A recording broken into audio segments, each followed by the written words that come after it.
नाज़रीन आदाब, अपना मुल्क अपना आइन में आपका इस्तकबाल है और मैं हूं आपका मेज़बान मोहम्मद नौमान। सेहत को अच्छा रखना है तो दूध, दही, घी, पनीर और हरी सब्जियां खाइए। ये मशवरा ना सिर्फ डॉक्टर्स बल्कि हम भी आपस में एक दूसरे को देते हैं। आर्टिकल 21 हमें इज्जत के साथ ज़िंदगी बसर करने का हक़ देता है और इसी में शामिल है ग़िज़ा का हक़, खुराक हासिल करने का हक़। लेकिन दूसरी तरफ आज इसी खुराक के मामले में न जाने कितनी कंपनीज फर्जी लेबल लगा करके मिलावटी अशिया, मिलावटी चीज़ें बाज़ारों में बेच रही हैं। दूध, मसाले, पैक्ड फूड, बेवरेजेस में ख़तरनाक unsafe chemicals, high saturated fat, sugar और साल्ट मिला करके बेचा जा रहा है। कितनी जगहों पर रोज़ाना हम देखते हैं कि इस तरह के मिलावट के मामलात सामने आते हैं। ऐसे हालात में मिलावटी खानों से बचने के लिए और लोगों के हक़ को, जी हाँ, एक साफ़ ग़िज़ा हासिल करने का जो हमारा हक़ है, अगर उसके साथ या उसका कहीं वायलेशन हो रहा है तो उसके तहफ़्फ़ुज़ के लिए हमारे मुल्क में क्या क़वानीन हैं, इनको जानना और समझना हम सब के लिए आज के इस दौर में निहायत ज़रूरी हो जाता है। आज की इस पेशकश में हम इससे मुताल्लिक़ क़वानीन को समझेंगे, जानेंगे। अगर कहीं इस तरह के मामला सामने आते हैं तो किस तरह उसकी कंप्लेंट की जा सकती है, उसको भी जानेंगे और ये भी समझने की कोशिश करेंगे कि हमारी अदालतों ने ऐसे मामलात में किस तरह का रुख अपनाया है, किस तरह के जुर्माने लगाए हैं। अगर आपके मन में भी इससे मुताल्लिक़ कोई सवाल है तो आप पूछ सकते हैं। हमारा टोल फ्री नंबर है 1800113060। इसके अलावा आप हमें ईमेल भी कर सकते हैं। हमारा ईमेल एड्रेस है hopdd@gmail.com। आज के इस अहम मौजू पर गुफ्तगू के लिए, इस पर रोशनी डालने के लिए हमारे साथ स्टूडियो में मौजूद हैं दो ख़ास मेहमान। हमारे साथ हैं एडवोकेट प्राची प्रताप और हमारे दूसरे ख़ास मेहमान हैं एडवोकेट आनंद अवस्थी। आप दोनों का आज की इस पेशकश में हम इस्तकबाल करते हैं और सबसे पहले प्राची जी से जानने की कोशिश करेंगे कि जब हम फूड अडल्ट्रेशन की बात करते हैं, भारत इतना बड़ा देश है, रोज़ाना कहीं ना कहीं से कुछ ना कुछ खबरें हमारे सामने आती हैं, कितना अहम और कितना संगीन मुद्दा आपको ये नज़र आता है? देखिए, फूड अडल्ट्रेशन बहुत ही सीरियस मुद्दा है इंडिया में, क्योंकि पहले के ज़माने में जो अनपैकेज फूड होते थे या मतलब ये होता था कि फार्म टू टेबल वाला एक जो कॉन्सेप्ट आजकल आया है कि खेत से निकल के आपकी मेज पे आ गया, अब ये कॉन्सेप्ट आ रहा है इंडिया में, वो पहले कॉन्सेप्ट था। बीच में एक गैप आ गया जब ये कॉन्सेप्ट ख़त्म हो गया, तो उस जो गैप आया उसमें खाने में मिलावट होने लगी। और ये संगीन मुद्दा इसलिए भी है, आप देखिए पहले हमारे पास 6-7 एक्ट थे जो फूड अडल्ट्रेशन को गवर्न करते थे इंडिया में, अब वो सारे एक में आ गए फूड सेफ्टी के लिए। और उसके साथ साथ एक और जजमेंट है जो आगे डिस्कस करेंगे, जो आईपीसी या जो क्रिमिनल लॉज है उनमें जो पावर थी फूड अडल्ट्रेशन की, उसको सुपरसीड करता है, उससे ऊपर है जो हमारा फूड सेफ्टी एक्ट है। इतने एक्ट्स, इतने रेगुलेशंस इसलिए आए हैं, 2011 में 6-7 रेगुलेशन आए हैं जिन्होंने सारे एक्ट्स को एक में कर दिया। इसलिए आए हैं क्योंकि मिलावट हो रही है, खबरें आती हैं, जब भी कोई त्यौहार आता है तो खबर आती है मिलावट की, मगर वो मिलावट रोज़ हो रही है, रोज़ के पनीर, रोज़ के दूध में हो रही है, और इसलिए ये एक्ट आए हैं।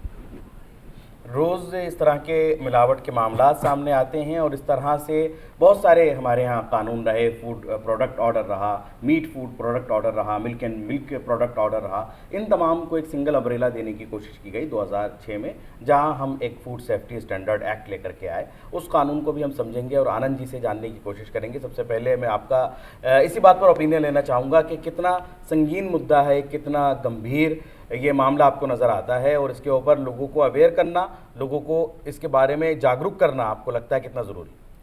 बिल्कुल इस मुद्दे की ग्रेविटी अगर हम देखी जाए तो फूड एडल्ट्रेशन एक ऐसा मुद्दा है कि आजकल लोग जो हैं हेल्दी लाइफस्टाइल पे ज़्यादा फोकस करना चाहते हैं, एंड इसीलिए शायद ये FSSAI जो एक अथॉरिटी बनाई गई बाय दिस एक्ट, इसका first and the core objective ही यही था 2006 एक्ट का, कि एक वन सिंगल अथॉरिटी हो जो सारे प्लेटफॉर्म्स को डील करे, from the scientific, storage, processing, manufacturing, from brick to brick एक अथॉरिटी, सिंगल अथॉरिटी हो जो सारी प्लेटफॉर्म्स, सारी की सारी चीज़ें जो हैं स्टोरेज से related, sale, import, in fact something which is getting in our country, आ रहा है, जा रहा है बाहर, सो एक अथॉरिटी डील करे। जहाँ पे मल्टी अथॉरिटीज़ जैसे हुआ करती थी, जैसे कि मैम ने बताया, अब वो अथॉरिटी जो हैं एक सिंगल इंस्टीट्यूशन के पास आ गई हैं, एंड वो इंस्टीट्यूशन जो है FSSAI है करंटली। एंड अगर हम ग्रेविटी की बात करें तो आज के समय में जिस तरीके से एडल्ट्रेशन होता है, मतलब हम लोगों ने कई बार न्यूज़ में देखा, कई केसेस देखे, उन चीज़ों को कम करने के लिए एक लाइसेंसेस निकाले गए एंड स्मॉल वेंडर्स से लेके बिग रेस्टोरेंट्स हो गए, होटल्स हो गए, सबके पास एक प्रॉपर लाइसेंस होने चाहिए। Then only they can distribute, then only they can sell the food. Cloud kitchen का आज का टाइम पे कंसेप्ट बहुत इंपॉर्टेंट है, जहाँ पे you can not go but you can take. आप जा नहीं सकते वहाँ पे, टेक अवे नहीं कर सकते, बट हाँ बिल्कुल घर बैठे ऑर्डर कर सकते हैं। उनको भी लाइसेंसेस चाहिए। तो ग्रेविटी बहुत इंपॉर्टेंट है, और हेल्दी लाइफस्टाइल लाने के लिए एक भारत देश में जहाँ पे जनसंख्या इतनी ज़्यादा है, वहाँ पे हर चीज़ कंट्रोल करना डिफ़िकल्ट है, बट एक ऐसे इंस्टीट्यूशंस के साथ हम इसको कैसे आगे बढ़ सकते हैं, ये एक्ट उसको बताता है। बिल्कुल आपने सही बात कही, और आपने हेल्दी लाइफस्टाइल का जिक्र किया। प्राची जी, एक तरफ हेल्दी लाइफस्टाइल और दूसरी तरफ जो है ये हमारा अडल्ट्रेटेड फूड, ये किस तरह से इसके अंदर बैलेंस किया जाना ज़रूरी है? हर कोई चाहता है आज के वक्त में हेल्दी लाइफस्टाइल, और दूसरी तरफ हम जब उसके लिए डाइट की बात करते हैं तो इस तरह के मिलावट के मामले सामने आते हैं। किस तरह से इसको आप बैलेंस करता हुआ देख सकती हैं कानून के नज़रिए से? कानून के नज़रिए से और जो एक्ट्स हैं उनके नज़रिए से एक चीज़ जो मैं खुद करती हूँ और मैं दूसरों को भी बोलूँगी, हर चीज़ का लेबल कंपलसरी कर रखा है सरकार ने, FSSAI AI ने भी कर रखा है, और जो लेबल्स हैं और जो टेस्टिंग्स होती हैं वो FSSAI के एक्रेडिटेड लैब्स से होती हैं। तो ये कुछ हम लोगों को टूल्स दे रखे हैं सरकार ने, जिनके ज़रिए हम देख सकते हैं कि हम जो खा रहे हैं वो क्या है, कैसा है, हमें उससे एलर्जी है, वो हमें हेल्प करेगा कि नहीं। इनफैक्ट खाने के लेबल्स में अब ये भी लिखा हुआ है कि शुगर कितना है, आर्टिफिशियल शुगर कितना है, नेचुरल कितना है, प्रोटीन कितना है, क्योंकि हर चीज़ हर इंसान को सूट नहीं करती। मैं शुगर की बात नहीं कर रही, प्रोटीन की भी बात कर रही हूँ, सबको सूट नहीं करता। हर चीज़ का डिस्क्रिप्शन है, और इनफैक्ट अगर आप ऑनलाइन भी ऑर्डर करेंगे, बहुत से ऐप्स में ये नेसेसरी कर रखा है गवर्नमेंट ने। क्योंकि एक चीज़ और जानने योग्य है, जो हमारा फूड सेफ्टी एक्ट है वो सिर्फ दुकानों के लिए नहीं है, जो लोग बेच रहे हैं ऑफलाइन स्टोर से उनके लिए नहीं, ऑनलाइन में भी है, स्ट्रीट वेंडर्स के लिए, सबके लिए एक एक्ट है पूरी कंट्री के लिए। तो जब आप कुछ खरीद रहे होते हैं, अगर ऑनलाइन भी खरीद रहे हैं, तो वो लेबल का क्लोजअप दिखाया जाता है। गवर्नमेंट की रेगुलेशन है जो बोलती है आपको लेबल का क्लोजअप दिखाना। आप देख सकते हैं आपको क्या आपको सूट करेगा, क्या आपके लिए हेल्दी है कि नहीं है, क्योंकि एडल्टरेटेड है।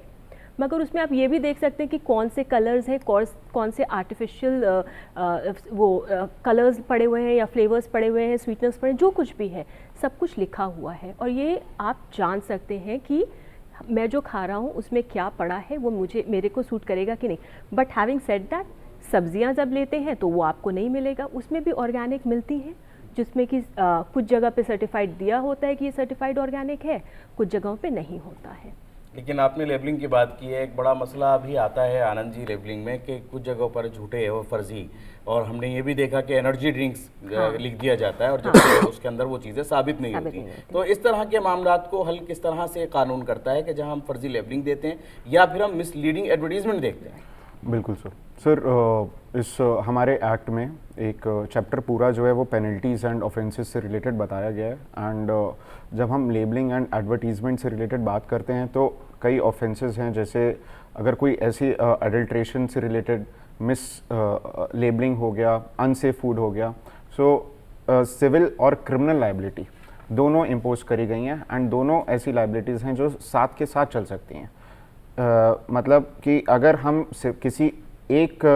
किसी इंस्टीट्यूशन पे, किसी एक कंपनी में अगर हम अपना मुकदमा भी फाइल करते हैं, कोशिश करते हैं, हम केस फाइल करते हैं, कंप्लेंट फाइल करते हैं, तो सिमिलरली आप इन अ सेम मैनर आप सिविल लाइबिलिटी उससे क्लेम भी कर सकते हैं, आप जुर्माना भी ले सकते हैं उससे, और साथ ही साथ उसके ऊपर प्रोसिक्यूशन एक एक्शन भी ले सकता है, स्टेट एक्शन भी ले सकता है। बिकॉज एक ये ऐसी चीज़ है फूड एडल्ट्रेशन कि ये पॉसिबल है, ये लोग करते, कंपनीज कर जाती हैं क्योंकि शायद करप्शन इतना है, हमारे कोशिश करते हैं सरकार, बट हो जाता है ये पॉसिबल नहीं होता है। तो उससे रिलेटेड जो है, इसलिए कंपनीज इस चीज़ के अगेंस्ट जो है ऑफेंसेस बनाए गए।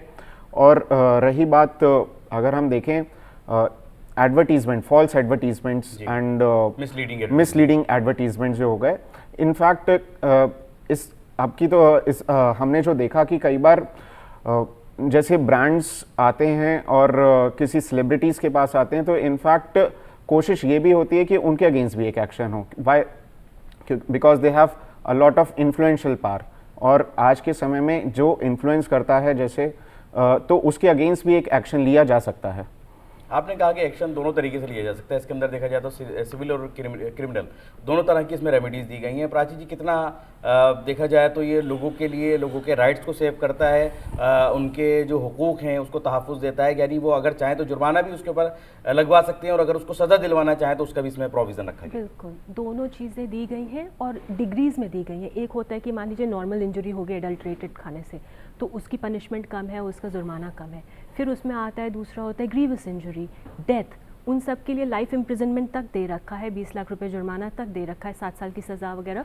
तो अलग अलग 5 साल, 7 साल, लाइफ इम्प्रिजनमेंट, सारी तरह की सज़ा दे रखी है कि किस हद तक किसी को नुकसान होता है। किसी को सिर्फ हो सकता है उल्टी हो गई, किसी को ग्रीवस इंजरी हो गई, उसका मान लीजिए उसको कोई मेजर ऑर्गन डैमेज हो गया, या किसी को सीजर पड़ गया, या किसी की डेथ हो गई। तो इस तरह से गवर्नमेंट ने अलग अलग बना रखा। और इसी की बात मैं पहले बोल रही थी, जो एक केस आया था Ramnath versus state of UP, उसमें यही बात थी कि हमारे पास पहले आईपीसी 272-273 में था अडल्ट्रेटेड फूड और नॉक्शियस फूड का, मिलावट वाले फूड का प्रोविजंस थे। मगर जब सुप्रीम कोर्ट ने ये बोला कि जो प्रोविजंस आईपीसी में है वो उतने स्ट्रॉन्ग नहीं है, फूड सेफ्टी में जो प्रोविज़न है 57-59 में जो दिया गया सेक्शन 57-59 में, वो ज़्यादा सीरियस है, उनको ओवरराइड करना चाहिए। वैसे भी जनरल रूल है इंडिया में कि जनरल स्टैट्यूट और स्पेशल स्टैट्यूट में स्पेशल ही को मिलेगा privilege instead of general. But supreme court ने ये रूलिंग भी दे दी कि जो फूड सेफ्टी में पनिशमेंट है वो ज़्यादा स्ट्रिक्ट है, उसी को फॉलो किया जाएगा, क्योंकि पहली बार ऐसा हुआ है कि इंसान की ज़िंदगी को बेशकीमती माना जा रहा है इस एक्ट के थ्रू। बहुत अच्छी बात आपने कही। मैं चाहूँगा अगर आप सज़ा पर भी रोशनी डाल सकें, जैसे आपने कहा कि अलग अलग हालात में अलग अलग नुकसान के ऊपर अलग अलग तरह की सज़ा दी गई है, अगर आप उस पर रोशनी डाल सकें तो मैं ज़रूर चाहूँगा कि लोग जान सकें। अगर किसी को किसी फूड से एलर्जी हो जाती है या कुछ उसको आपने कहा उल्टी हो जाती है, तो उसमें फिर क्या है, और अगर एक्सट्रीम हो जाता है कि किसी को जान का नुकसान हो जाए तो फिर क्या है? तो देखिए, जो आपका हॉस्पिटल से जो आपके सर्टिफिकेट वगैरह होंगे गवर्नमेंट के, उससे डॉक्टर के उससे आपको पता चलेगा कि आपका इंजरी कौन सी क्वालिफाई होगी, इंजरी होगी कि ग्रीवस इंजरी में आएगा कि डेथ होगा तो ऑफकोर्स डेथ सर्टिफिकेट वगैरह। तो उसमें सज़ा, हर चीज़ में सज़ा है, कुछ साल की जेल और फाइनेंशियल पेनल्टी जो भी लगेगी। बट एंड में जाता है, हो जाता है डेथ, अगर किसी की डेथ हो रही है तो life imprisonment as well as 20 lakh तक का। सेकेंडली, जो सेक्शन 57 तक के ऑफेंसेस हैं उसमें एजुकेटिंग ऑफिसर होगा। मगर जो सीरियस हो जाते हैं, जो मैं ये 3 इंजरीज़ की बात करूँ, इंजरी, ग्रीवस इंजरी या डेथ की, वो कोर्ट में ट्रायल होगा उसका, उसके लिए एजुकेटिंग ऑफिसर के पास नहीं जाना होगा। तो इसमें भी आपके पास बहुत से तरीके होते हैं, जो एक इनका पोर्टल है, आप ऐप डाउनलोड कर सकते हैं, उस पर कंप्लेंट डाल सकते हैं, वेबसाइट के थ्रू कर सकते हैं, कोर्ट्स में जा सकते हैं, एजुकेटिंग ऑफिसर, कंज्यूमर फोरम। तो बहुत ऑप्शंस हैं हमारे पास कंप्लेन करने के, बहुत ऑप्शंस हैं। और अभी रिसेंटली एक ऐप एफएसएसआई ने लॉन्च की है, फूड सेफ्टी कनेक्ट ऐप, जिसके ज़रिए आप डायरेक्ट कंप्लेंट कर सकते हैं। लेकिन आनंद जी, कितना मुश्किल होता है अगर कोई भी किसी फूड को कोई वो कंज्यूम कर रहा है और उसके बाद उसका नुकसान होना शुरू हो जाता है, तो इस चीज़ को साबित करना कि आपको जो कुछ भी हुआ है या जो नुकसान हो रहा है वो इस फूड के तहत हुआ है, कितना मुश्किल होता है। और अगर किसी के साथ ऐसा हो रहा है तो वो किस तरह के सबूत अपने पास रखे? बिल्कुल डिफ़िकल्ट ज़रूर है। किसी भी केस को साबित करना एक बहुत बड़ा चैलेंज होता है। बट आज के समय में जैसे बताया कि वी हैव एडजुडिकेटिंग अथॉरिटीज़ हैं हमारे पास और कोर्ट्स हैं, तो सबूत के लिए आपको वो पर्टिकुलर आर्टिकल जो आपने लास्ट कंज्यूम किया था, जब आप को प्रॉब्लम स्टार्ट हुआ, फ्रॉम देयर टू आप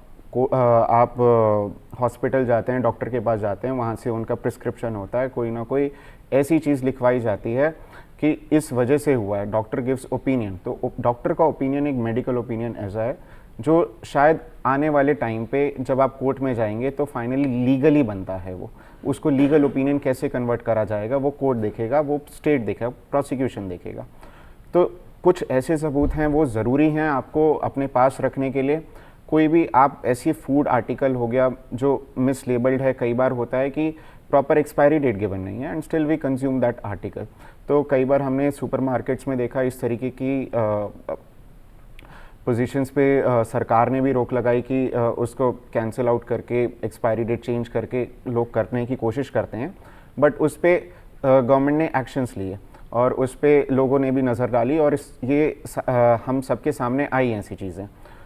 तो ऐसी कुछ अगर आप ऐसे आर्टिकल्स अगर आपके पास मिलते हैं, इनफैक्ट अगर आप कहीं रेस्टोरेंट जाते हैं, वहाँ पे एडल्ट्रेशन आप देखते हैं या फिर कुछ अनसेफ चीज़ देखते हैं कि हाँ ये, या फिर एक्सटेनियस मैटर जैसे कि हेयर, कोई बाहर से फूड आर्टिकल में कोई बाहर से कोई ऐसी चीज़ आ जाती है कि जो आपकी फूड आर्टिकल को एक्सटेनियस बनाती है, ख़राब बनाती है, adulterated, not adulterated but extraneous article, तो उसको भी अगर आप कंज्यूम कर लेते हैं और उसमें से कोई प्रॉब्लम हो जाती है, जैसे कई बार होता है कि आपने कुछ चीज़ कंज्यूम करी एंड उसमें कुछ कॉकरोच निकल गया, लिजर्ड निकल गया, so against that also you can make videos.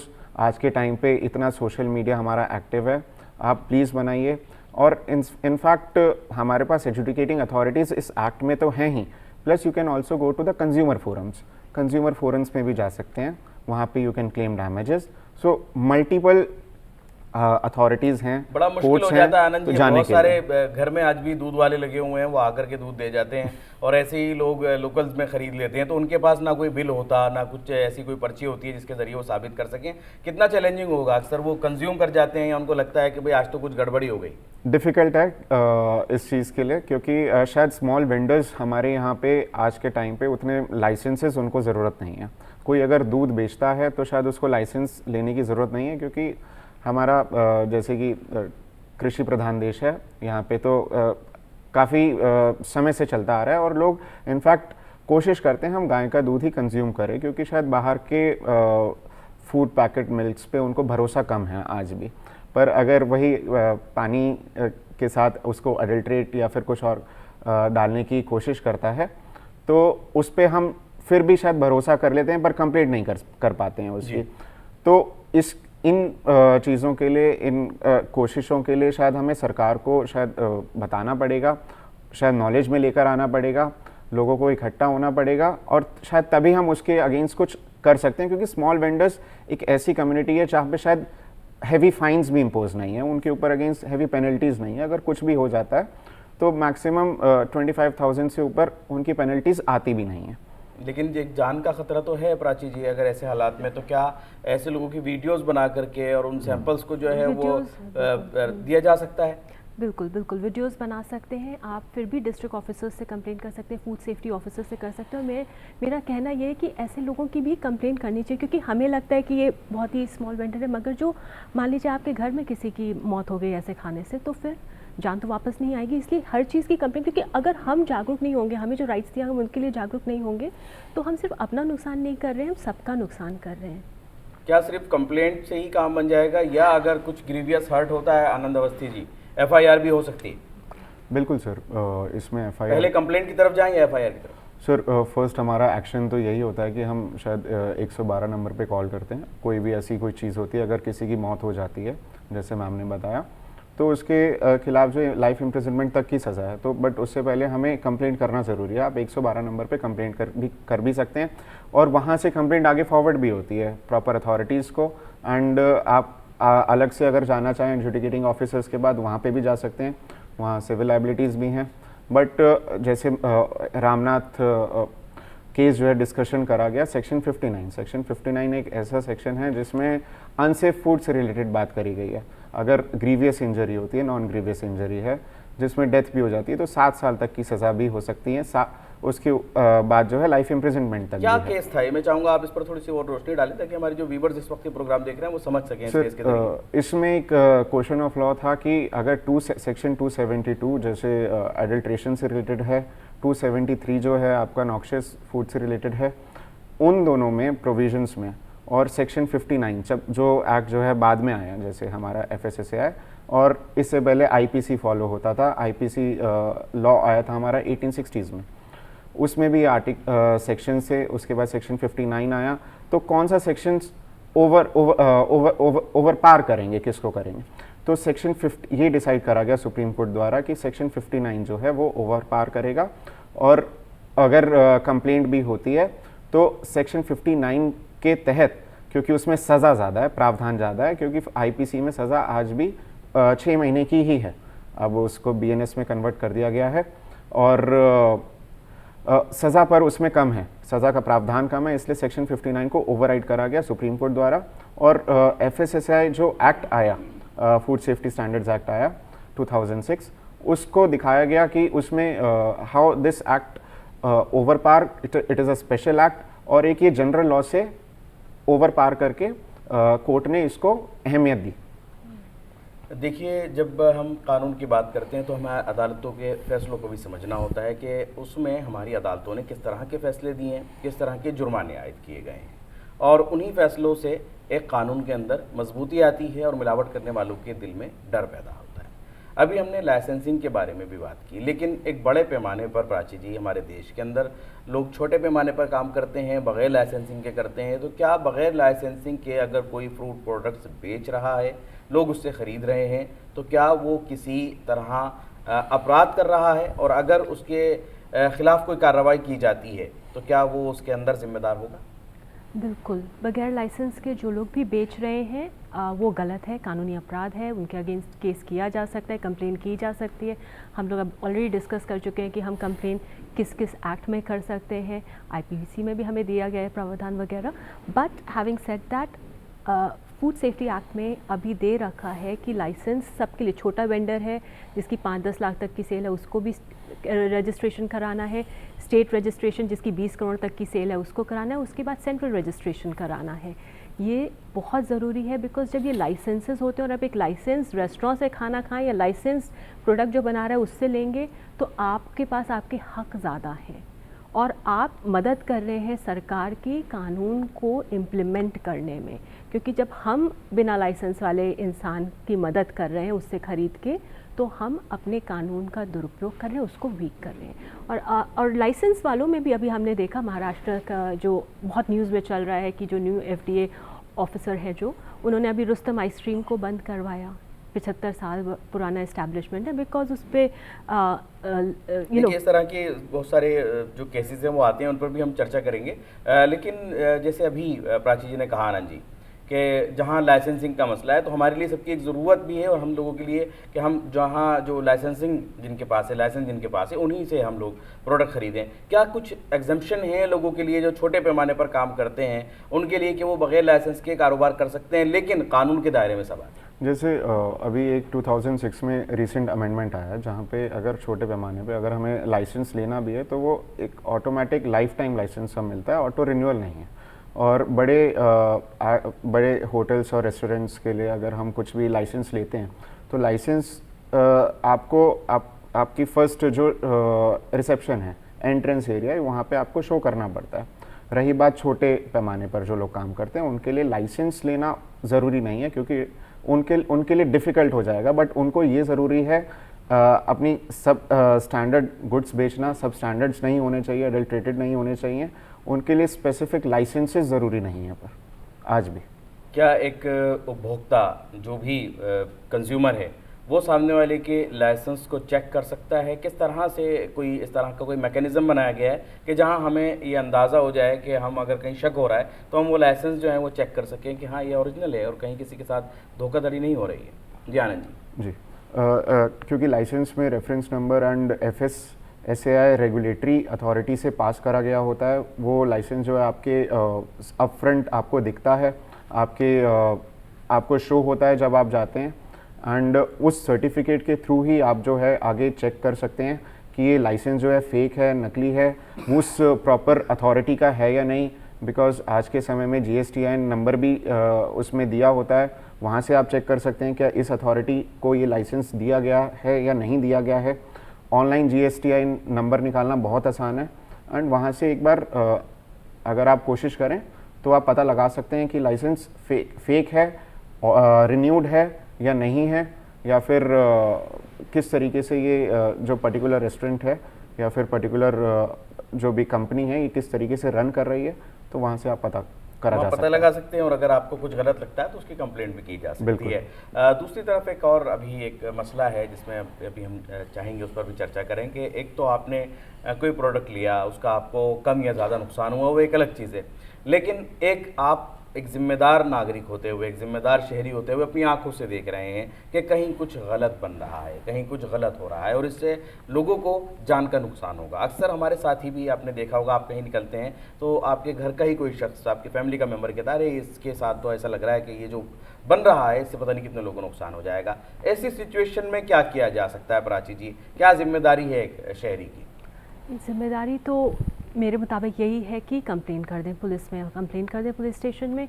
वो अपना जो भी इन्वेस्टिगेशन है वो करेंगी, फूड सेफ्टी ऑफिसर को भी कर सकते हैं। ये जिम्मेदारी जो नुमान जी ने बोली बहुत ज़रूरी है कि अगर दिख रहा है तो उसको नज़रअंदाज ना करें, उस पर आपकी मदद से कार्रवाई हो जाए, आपकी मदद से बहुत से लोगों की जान बच सकती है। आनंद जी, ऐसे मामलात में क्या पुलिस में कंप्लेंट की जाएगी अगर कोई अपनी आंखों से कहीं मिलावट होते हुए देख रहा है, या वो जानता है कि उसके क्षेत्र में कुछ लोग ऐसे हैं जो मिलावट के ज़रिए कुछ चीज़ बनाते हैं और उसके बाद उसको जा करके वो दूसरे बाज़ारों में बेचते हैं और इलाके के लोगों से वो ये कहते हैं कि चलिए आप मत लीजिए लेकिन आप चुप रहिए। तो ऐसे में क्या जिम्मेदारी है उन लोगों की, किस तरह से उस पूरे गोरख धंधे को रोक सकते हैं? सर, केवल इसी एक्ट से रिलेटेड नहीं बल्कि अगर कोई भी ऐसी चीज़ हमारे नॉलेज में आती है कि जो कि गलत है, एक आम इंसान का फ़र्ज़ बनता है कि कोई भी ऐसी चीज़ जिस ऑफेंस जहाँ पे क्रिएट हो रहा है, क्योंकि एक कॉमन इंसान जो है वो ये सोच सकता है कि कॉमन सेंस के साथ देख सकता है कि ये चीज़ गलत है, उसकी रिपोर्ट जो है पुलिस अथॉरिटीज़ में करी जा सकती है। अगर कोशिश कर सकें उसकी वीडियो बनाएं, फुटेजेस निकालें, फ़ोटोग्राफ्स निकालें और आगे सरकार को भेजें। आजकल तो सोशल मीडिया का सर ज़माना है, तो लोग इंस्टाग्राम पे लाइव फुटेजेस हर कोशिश करते हैं, अलग अलग प्लेटफॉर्म्स पर आते हैं ताकि वहाँ पे प्लेटफॉर्म्स पे लेकर आके सोशल मीडिया प्लेटफॉर्म्स पे कि लोगों को जो आम नागरिक है वहाँ तक ये बात पहुँचे कि ये चीज़ कितनी गलत हो रही है, पहली चीज़। दूसरी चीज़ कि हम अथॉरिटीज़ को भेज सकते हैं डायरेक्ट एंड जैसे कि हमने शुरुआत में बताया कि एक कनेक्ट ऐप भी है जहाँ पे आप डायरेक्ट कनेक्ट कर सकते हैं अथॉरिटी से, वहाँ पे आप कंप्लेंट अपनी दायर कर सकते हैं। अगर ये चीज़ नहीं करेंगे तो ऐसी आप चीज़ को बढ़ावा देते हैं, कल को आज के समय में तो शायद आप ये कंज्यूम ना करें, पर हो सकता है वही चीज़ जो है घूम के आपके रिलेटिव्स के पास जाएगी, शायद आपके पास भी आएगी, क्योंकि शायद आप भी अपने दायरे से बाहर जाएंगे, आप भी वो चीज़ बाहर जाके कंज्यूम करेंगे। अगर आज हमने adulteration, unsafe food and in चीज़ों को नहीं रोका तो ये प्रॉब्लम क्रिएट कर सकती है बेबीज़ के लिए, बच्चों के लिए, बुज़ुर्गों के लिए स्पेशली, क्योंकि ये इन तरीके के जो पदार्थ हैं ये सबसे ज़्यादा इन्हीं लोगों को इफ़ेक्ट करते हैं, क्योंकि शायद हम जैसे आज के समय में यंग जनरेशन शायद वो झेल जाए, पर बच्चे जो हैं और बुज़ुर्ग जो हैं उनको झेलना, और स्पेशली लेडीज़ जो कि डीलिंग विद प्रेगनेंसीज इश्यूज़ वहाँ पे हैं, प्रेगनेंसी में हैं, अगर उनके पास ऐसे पदार्थ पहुँचते हैं तो वो काफ़ी नुकसानदायक हो सकता है उनके लिए, काफ़ी नुकसानदायक हो सकता है। और इस तरह की जिम्मेदारी के लिए FSSAI ने एक वीडियोस की एक सीरीज़ पूरी जारी कर रखी है जिसके तहत आप खुद भी इस तरह की मिलावट की जांच कर सकते हैं और कहीं ना कहीं बचा सकते हैं अपनों की और अपनी जान। और ये हमें अवेयर रहने के लिए बहुत ज़्यादा ज़रूरी हो जाता है। अक्सर ऐसा भी होता है कि प्राची जी आपसे जानने की कोशिश करूँगा कि जो स्ट्रीट वेंडर्स होते हैं उनको लगता है कि वो लाइसेंस होल्डर्स नहीं हैं और वो छोटे पैमाने पर काम करते हैं, तो शायद वो कानून के दायरे में नहीं आते या उनके ऊपर किसी तरह की कोई कार्रवाई नहीं की जा सकती। ऐसे में आप वीवर्स के लिए जो इस वक्त ये प्रोग्राम देख रहे हैं और वो स्ट्रीट वेंडर्स भी जो इस तरह का सामान बेचते हैं, उनसे क्या कहना चाहेंगे? देखिए, लगता ऐसा है कि स्ट्रीट वेंडर हैं तो वो कानून के दायरे में नहीं है, मगर हमने पहले ही जिक्र किया प्रोग्राम के स्टार्टिंग में कि ये कानून सबके लिए है। सेकेंडली, हम लोग ऐसे बहुत बार न्यूज़पेपर में भी पढ़ते हैं कि स्ट्रीट वेंडर्स के यहाँ भी रेड होती है, उनके यहाँ भी फूड सेफ्टी ऑफिसर्स जाते हैं, सैंपल कलेक्ट होते हैं, सैंपल चेक होते हैं वगैरह। क्योंकि अगर मान लीजिए कहीं पे इंसान पानी पूरी खा रहा है, उसका पानी ख़राब है, तो जितने लोग खा रहे हैं वो सब बीमार होंगे, राइट। तो स्ट्रीट वेंडर्स की भी अगर आपको लगता है गलत है तो कंप्लेन आप भी करिए, क्योंकि बेसिक हाइजीन जो FSSAI ने लिखा हुआ है फूड सेफ्टी एक्ट में कि ग्लव्स पहनना, कैप लगाना, वो भी तो नहीं करते हैं, बहुत बार नहीं किया जा रहा है। सिर्फ ये रेस्टोरेंट के किचन के लिए और होटल के किचन के लिए नहीं है, ये तो स्ट्रीट वेंडर के लिए भी है गाइडलाइन सेम।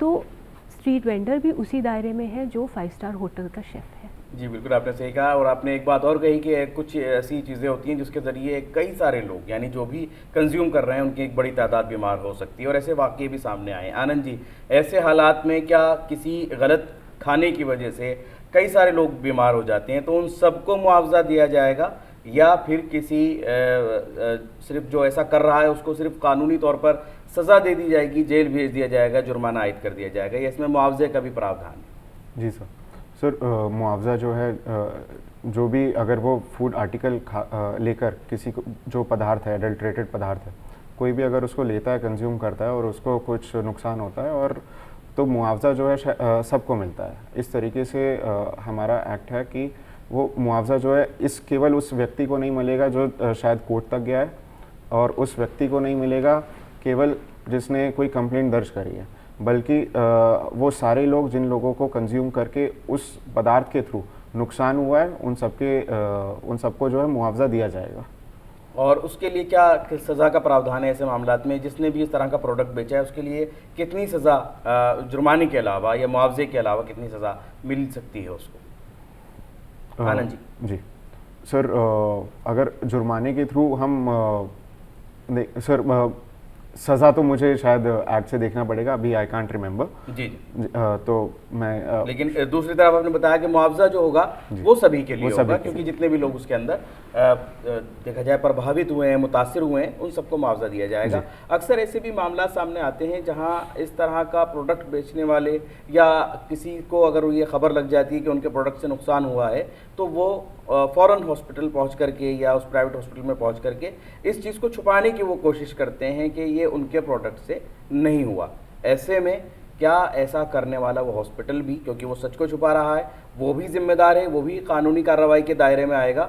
और जो एक विक्टिम है उसे किस चीज़ का ध्यान रखना चाहिए ताकि ऐसा कोई अगर मिलना भी चाहता है किसी तरीके से और आपस में मिलकर इस बात को छुपाना भी चाहते हैं तो उसको ना किया जा सके? जी प्राची जी।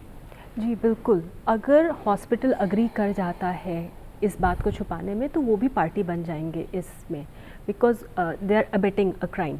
ठीक है, तो जब आप गुनहगार का साथ दे रहे हैं तो आप भी उसी की पार्टी बन रहे हैं, आप उसको छुपा रहे हैं सच को।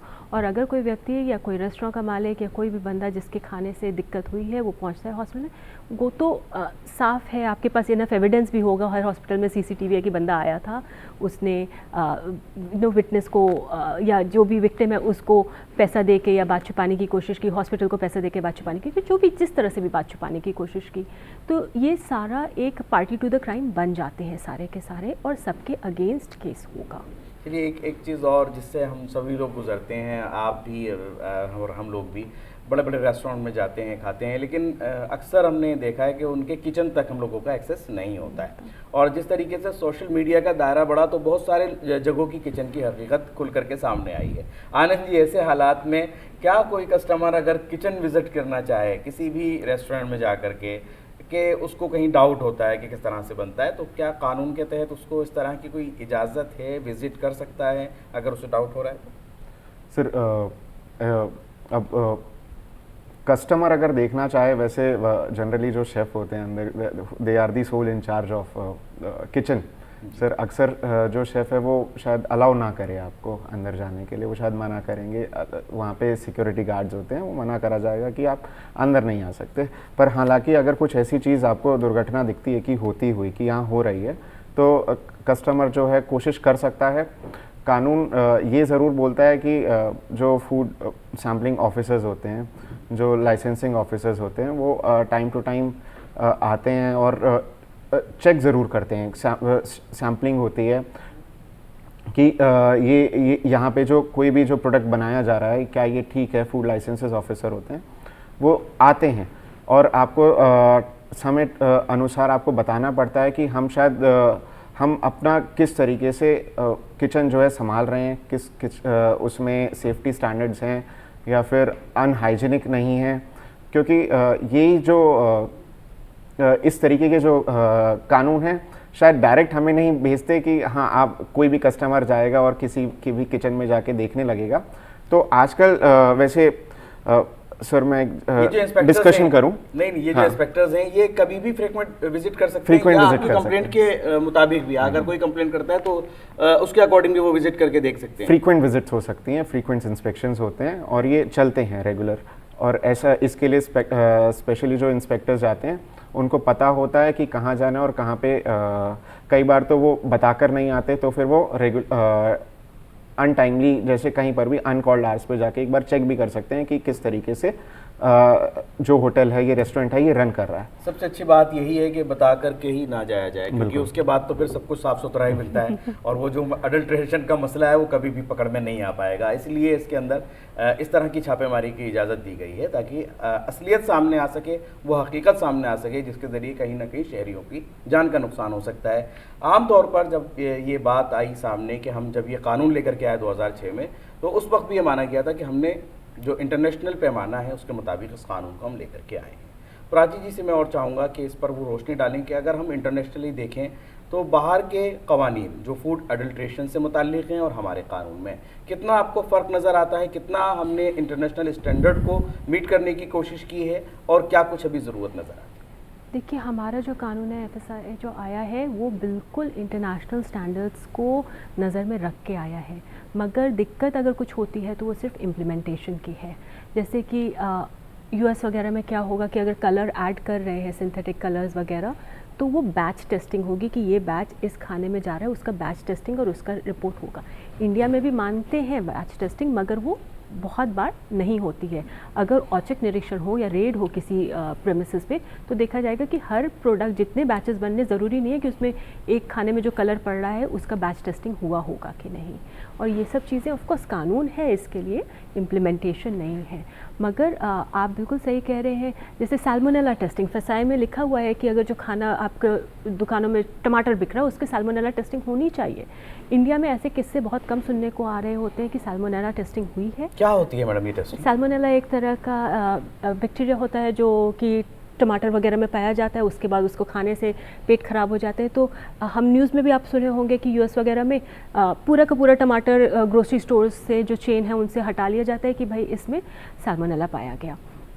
इंडिया में ये टेस्टिंग औचक रूप से होती नहीं है बहुत बार, मगर रूल है, एक्ट है, इम्प्लीमेंट नहीं हो रहा क्योंकि जानकारी नहीं है। जानकारी नहीं है और जानकारी लोगों तक पहुंचती रहे, लोग इसके बारे में ज़्यादा जागरूक हों, अभी भी हमें इसकी बहुत ज़रूरत है। आनंद जी क्या कहना चाहेंगे कि लोग इस बारे में उनका अवेयर होना किस तरह से अडल्ट्रेशन को रोक सकता है, क्योंकि हर कोई ये सोचता है कि जब तक उसका नुकसान नहीं हुआ तब तक उसे क्या ज़रूरत है आगे बढ़ने की। आनंद जी। बिल्कुल, अगर हम लोगों की बात करें कि अवेयरनेस बहुत ज़रूरी है, शायद सरकारें भी जो हैं इन प्रोग्राम्स को ईट इंडिया राइट मूवमेंट हुआ और जैसे इनफैक्ट आयुष्मान भारत हो गया, पोषण इंडिया अभियान हो गया, तो ये अनीमिया मुक्त भारत हुआ। इस तरीके से कुछ कैंपेन्स हैं जो FSI की रेगुलेशन जो हैं उसके अलाइन करती हैं। ये अवेयरनेस प्रोग्राम्स ही इसलिए चलाए जाते हैं कि लोगों को अवेयरनेस आए अपनी फूड हैबिट से रिलेटेड। वो बाहर जाते हैं, जब तक इंसान खुद के लिए जागरूक नहीं होगा, अपने लिए जागरूक नहीं होगा, वो किसी और के लिए नहीं हो सकता है। अगर उसे पता है कि कहीं मैं जाता हूँ और अगर मैं किसी चीज़ का पैसा देता हूँ, मुझे साफ़ सुथरी चीज़ अगर खाने को नहीं मिलती है, विदाउट एडल्ट्रेटेड नहीं अगर मिलती है, तो ही मेरे लिए बेहतर है। वो इन छोटी छोटी चीज़ों को अगर नज़रअंदाज नहीं करा जा सकता, क्योंकि हमारे हिंदुस्तान में कई स्ट्रीट वेंडर्स हैं, लोकल ढाबे हैं इनफैक्ट, जहाँ पे हम देखते हैं कि FSI की शायद गाइडलाइंस वहाँ तक पहुँच नहीं पा रही हैं, तो जो कि पहुँचनी बहुत ज़रूरी है। और वहाँ पे शायद जो लोकलाइट्स हैं वो भी शायद उतना उसको सोचते नहीं हैं कि हाँ ठीक है, अगर हमें सस्ती चीज़ मिल रही है तो उनको लगता है कि शायद गाइडलाइंस ना भी फॉलो हो तो भी चलेगा, पर ऐसा नहीं है। क्योंकि आप जहाँ पैसा देते हैं, आप शायद साफ़ खाने के लिए, तो एक जो पहली चीज़ है, फोरमोस्ट चीज़ है जिसको आप चाहते हैं कि मुझे एक साफ़ सुथरा, एक साफ़ प्लेट में सही तरीके से बनाया हुआ, सही इस्तेमाल करा गया तेल होना चाहिए, उसमें एडल्ट्रेशन नहीं होना चाहिए। उसमें अगर पनीर है तो पनीर ठीक होना चाहिए। तो ये जहाँ से मैन्युफैक्चर होके आता है और जहाँ पे आके लास्ट में रॉ मटेरियल के बाद जहाँ पे आके कंज्यूम होता है, जहाँ पे आके बनता है, वहाँ तक लास्ट तक अवेयरनेस होनी बहुत ज़रूरी है कंज्यूमर्स को।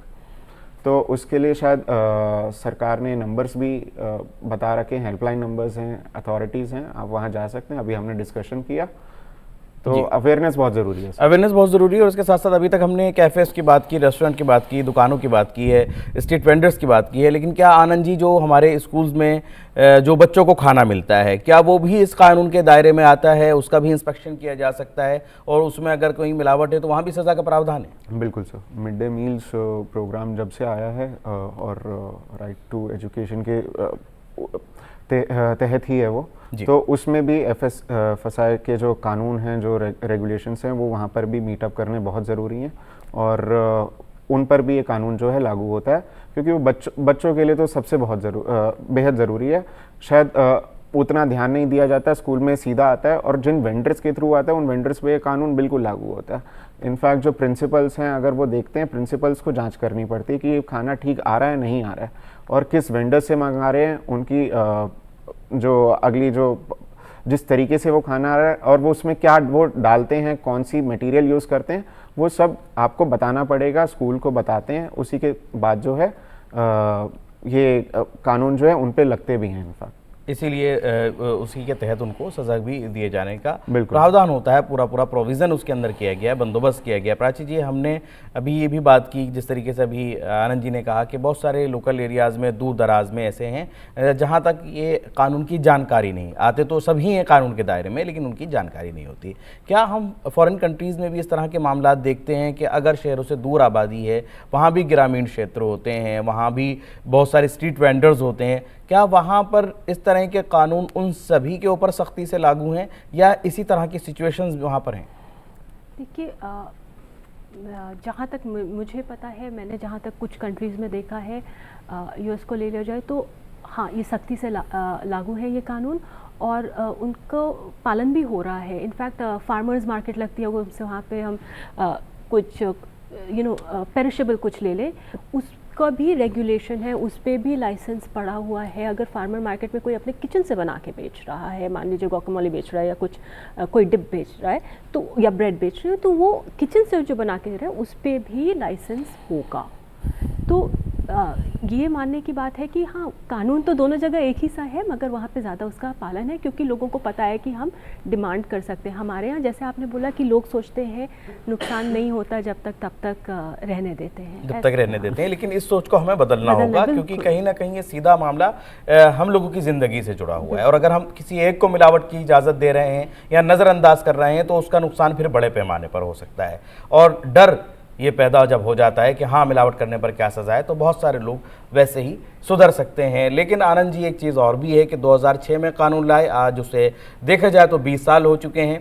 उसके अंदर हमने जुर्मानों का भी जो है वो एक बंदोबस्त किया था, लेकिन जिस तरीके से ये दौर तेज़ी से अब आगे बढ़ा है, हम डिजिटलाइजेशन की तरफ बढ़े हैं, हमने एक ई-कॉमर्स पूरी इंडस्ट्री अपने सामने देखी है, तो क्या अब ज़रूरी हो जाता है कि नए जुर्माने भी नए तरीके से इंट्रोड्यूस किए जाएँ? क्योंकि कहीं ना कहीं अगर जुर्माने कम होते हैं तो कंपनीज़ को ये लगता है कि एक तरीके से उनकी the cost of doing business है, तो वो इसको एक तरीके से कॉस्ट ऑफ डूइंग बिजनेस ना बनाएं, बल्कि एक जुर्माने के तौर पर वो उनको लगे कि इम्पोज किया जा सकता है, एक डर पैदा किया जाना। आनंद जी। जी सर, जब ये कानून आया था 2006 में, तो जब प्रावधान में जब हमने कानून ये पेनल्टीज़ की बात करी, पेनल्टीज़ जो लगाई गई थी वो डिपेंड करता था, प्रोपोर्शनली लगाई गई थी कि कितना किसको नुकसान होगा, उस हिसाब से उसको प्रोपोर्शनली उसको सज़ा मिलेगी और कुछ जगह फिक्स पेनल्टीज़ भी थी। तो आज के समय में जैसे बताया गया कि हम ई-कॉमर्स और डिजिटल इंडिया में बढ़ रहे हैं, आजकल हम ऑनलाइन यहाँ से घर बैठे कुछ भी खाना मंगा सकते हैं और कंपनीज़ भी जो हैं आज आजकल एक स्टार्टअप इंडिया कैंपेन चला भारत में इतने बड़े लेवल पे, जहाँ पे कई कंपनीज, फूड इंडस्ट्रीज़ हमारी मेजर स्केल पे डेवलप हुई। उन इंडस्ट्रीज़ के डेवलप होने के बाद शायद कानून भी और सख्त कानूनों की भी ज़रूरत पड़ी और ज़रूरत है भी, क्योंकि शायद हमारे पास पेनल्टीज़ हैं, अभी भी हैं, पर उनको शायद हायर रेट पे इम्पोज करना और ज़्यादा लगाना वो बहुत ज़रूरी है।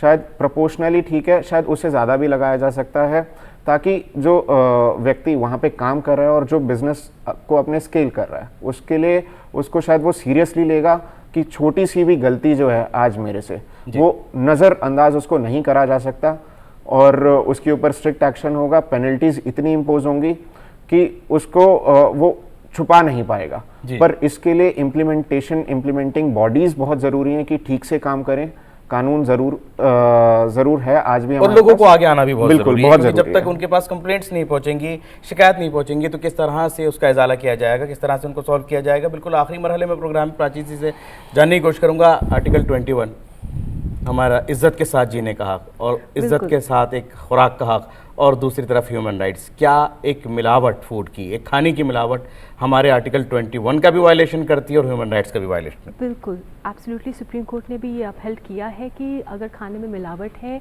तो हमारे आर्टिकल 21 को वायलेट करिए, बिकॉज हर इंसान को हक है। जो आपने ह्यूमन राइट्स की बात कही वो भी सही है, और आर्टिकल 21 को भी अपहेल्ड करना बिल्कुल सही है, क्योंकि इससे पहली बार ऐसा हुआ है कि इंसान की ज़िंदगी को महत्व दिया गया है। पहले नहीं था, वैल्यू नहीं दी जाती थी इतनी। अगर वैल्यू दी जाती तो लोग इतना मिलावट कर नहीं रहे होते, और जितना हम लोग डिस्कस कर रहे हैं उससे ज़्यादा मिलावट मौजूद है अभी मार्केट में। मगर उसको बचाने के लिए आर्टिकल 21 को इससे जोड़ा गया। आर्टिकल 21 के बेसिस पे ही ये सब आया है इनफैक्ट, तो it is the birth of all of it. तो हमें इस राइट को, अपने इस हक़ को समझना होगा, और इस हक़ के तहत हमारी जो जिम्मेदारी है उन्हें भी समझना होगा कि कहीं एक माँ की जो उम्मीद है, जब एक माँ रात के वक्त अपने बच्चे को दूध का एक गिलास देती है तो इस उम्मीद के साथ देती है कि बच्चा सेहतमंद रहेगा, उसे प्रोटीन मिलेगा, कैल्शियम मिलेगा, उसकी जहनी सेहत दुरुस्त होगी। लेकिन अगर कहीं मिलावट है तो उम्मीद से बरक्स रिज़ल्ट आते हैं। उस उम्मीद को कायम रखने के लिए, उस रिज़ल्ट को बनाए रखने के लिए ज़रूरी है हम सबका बेदार रहना, अलर्ट रहना, और इस तरीके की अगर कहीं मिलावट देखते हैं तो उसके लिए फ़ौरन कंप्लेंट का जो निज़ाम बनाया गया है वो आप फ़ौरन करें। और अब जिस तरह से food safety connect app FSSAI ने लॉन्च की है, तो उसके ज़रिए भी हम लोग कंप्लेंट कर सकते हैं। डायरेक्ट सीधी वो कंप्लेंट की जा सकती है, वीडियो बना सकते हैं आप।